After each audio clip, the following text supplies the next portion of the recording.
It's been 1 year since the actual January 6th. We're marking that anniversary today. And we thought, let's check in a little bit on the state of Republicans, differentiating between those who took January 6th seriously and who believe there should be consequences for it, and not just consequences for the regular people that have been turned into zombies and sent to the Capitol, the people who inspired it, versus those who have embraced the same big election lies that produced January 6th. Well, let's start with those 10 Republicans who actually voted to impeach Donald Trump because they existed. And it was surprising at the time that there were 10 even in the Republican Party that were willing to impeach him for what he had done. And it hasn't necessarily gone very well for them. Since they cast their impeachment votes, Representatives Anthony Gonzalez of Ohio and Adam Kinzinger of Illinois have both announced their retirements amid death threats from voters and hostility from the rest of their party. So 2 of those 10 are out, they're done. And there's still time for others to retire, but let's check in with others. Representative Liz Cheney of Wyoming, she was considered a star in the House Republican leadership, which is its own problem and indictment of the party. Let's just say that. But now she might as well be a Democrat for all that they care about her. Representatives Jamie Herrera Butler of Washington, Peter Maher of Michigan, and Fred Upton of Michigan have Trump-endorsed primary challengers on their heels and uncertain political futures. The party is almost certainly going to drive them out by choosing people who accept whatever lie Donald Trump comes up with on a daily basis. So they haven't chosen to retire, but they might be retired. 4 others, John Katko of New York, Dan Newhouse of Washington, Tom Rice of South Carolina, and David Valadao of California, basically don't exist as public figures anymore. They very rarely actually appear in any significant fashion when it comes to the party. They just sort of are out there kind of existing. And I wanted to give you one statement from one. So this is Mr. Maher, who previously talked about of having the Trump endorsed primary challenger. He said there's been this waiting game and an arbitrage between an individual's political future and the trajectory of that guy, Trump, assuming the apex has passed. The view among some was that this would be essentially a self-correcting issue and that Mr. Trump's power would fade. I think that's proven overly optimistic. And he says that amidst his own Trump-backed primary challenger. So yeah, 10 decided to do the right thing.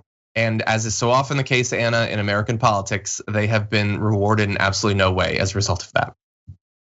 That's right. You and I often talk about how there is a lack of incentives to be a good person, to do the right thing in various contexts. And unfortunately, this is one of those contexts. With the Republican Party, all the incentives are in the wrong place. And it's to just go along with an incredibly dangerous lie about the election and who actually won it. And it's led to the incitement of violence in this country, political division in this country.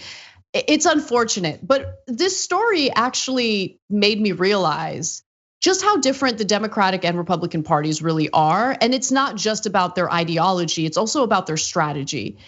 In the Democratic Party, what's pretty fascinating is when you have politicians like Kyrsten Sinema and Joe Manchin in the Senate who are able to serve as massive obstacles in the passage of the Democrats' agenda, with the Build Back Better agenda, with the voting rights bill, all of that. There is no hardball. There are no sticks utilized by, let's say, Joe Biden or the rest of the Democratic caucus. They just kind of go along with what a few corrupt politicians want. Whereas on the right, if you don't go along with what the party demands, you'll be excommunicated. That's it. Your political career is over. Yeah. And honestly, even though I don't agree with what the Republican Party is doing right now, I have admiration for that kind of strength. I wish that Democrats would use that kind of strength for good. Yeah, exactly. Yeah, not in the same way. And look, sometimes they use that pressure, like Rahm Emanuel under Obama and stuff. Yeah, but against progressive challengers, against any critique of how the party is betraying its voters, betraying its campaign promises, it'll use it against those people. Look at the progressives who are willing to vote against the bipartisan infrastructure bill. They were criticizing them. Just not those who are literally stopping the president from achieving his agenda. Yeah, the pressure is not there, but they are certainly feeling it if you were one of those who criticized Donald Trump.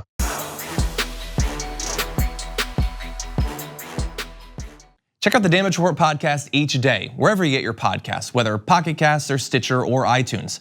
You can join me as I give you the news and stories you want, with a range of co-hosts and interview guests jumping in on the fun each day. Again, that's the Damage Report, wherever you get your podcasts. And if you get them at iTunes, don't forget to rate and review. Sometimes I'll read them live on the show.